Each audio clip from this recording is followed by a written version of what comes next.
I was living in a really small one-bedroom condo, and the time came for me to inherit some furniture that was very meaningful to me. The furniture belonged to my grandmother. She bought most of the furniture in the late 1940s and mid-1950s. So it came time to find something bigger, and I found this house. I really love the homes in this particular neighborhood. There are a lot of row houses. They have a lot of interesting architectural features. Some of them have intricate brick and stone work on the front, and that's one thing that I really liked about this particular house. I think I knew that this was the home that I had to have the minute I walked in the door. First thing you see is this amazing handrail that goes up the stairs. It's original condition in its original finish, and it's just been beautifully maintained. It was a Victorian home. This is a house that's built in 1892. Of course, I knew that I was going to acquire a lot of this mid-century furniture. What I decided was that I would create a Victorian home in the 1960s. Things didn't happen in a linear fashion. I did acquire this house. I also heard about Mad Men and the amount of research that went into designing these sets. And it kind of inspired me to learn more about these different pieces of furniture, as well as the time period in which they were popular, in which they would have appeared in people's homes. The first thing that people notice about the dining room is the pink walls. And that was a recommendation by my mom, who told me that back in the 1950s, my grandmother had a pink dining room. And this furniture, this blonde furniture, sat in a pink dining room. I didn't follow any advice without doing some research. And in fact, I learned that the Eisenhowers had made pink very popular and that lots of people in the 1950s had pink in their homes. I decided on a shade of pink that appears in one of the paintings. All of these paintings are based on vintage photographs. She's definitely pregnant, definitely having a cigarette and drinking a can of Coke. I was really drawn by this piece because of all the wonderful colors, bright colors, but the painting is also of a family reunion, and it reminds me of the family reunions that we used to have when I was a child. I've always had a really close relationship with my grandmother. There were a lot of time spent on Sundays having dinner around this table. So I picked a vintage photograph of my family celebrating Christmas in the mid-1960s. And I sent that picture to Signe and Gena Groshevenko. And I had them paint this picture. The painting features not only my family, but also the dining room furniture that I have in this house, as well as the light fixture.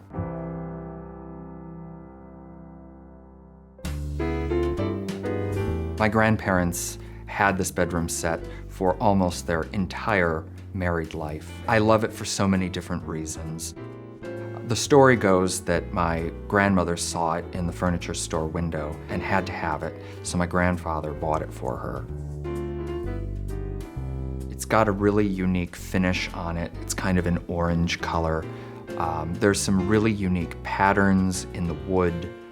The handles are really beautiful. They have bakelite in them. They're really big and very intricate.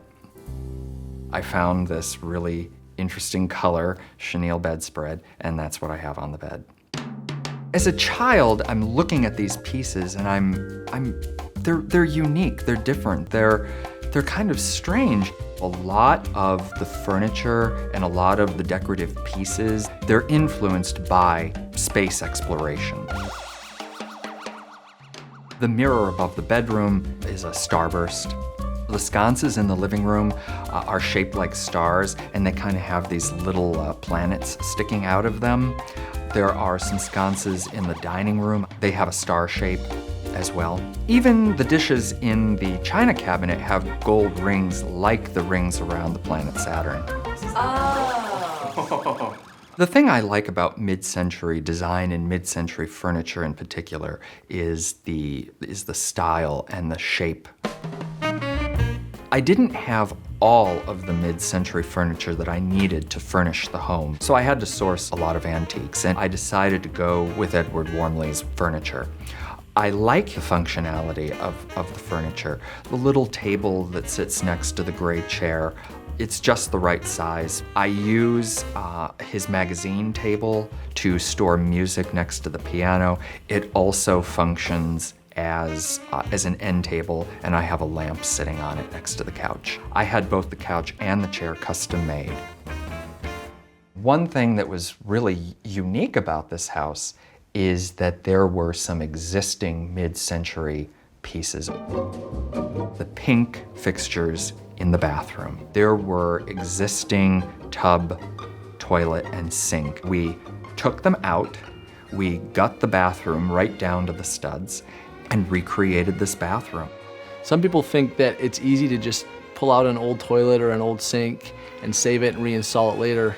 Actually, a lot of those old parts, once they're loosened up and removed, putting them back in is a lot trickier than one might think. A lot of times we will take out the inner workings and replace some of those key elements, but then leave the main part of the fixture. John really supported my vision. He found a tile company who were still making tiles in original mid-century colors.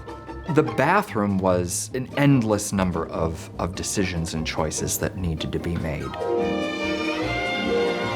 One of the first projects I undertook was having the bookcases built.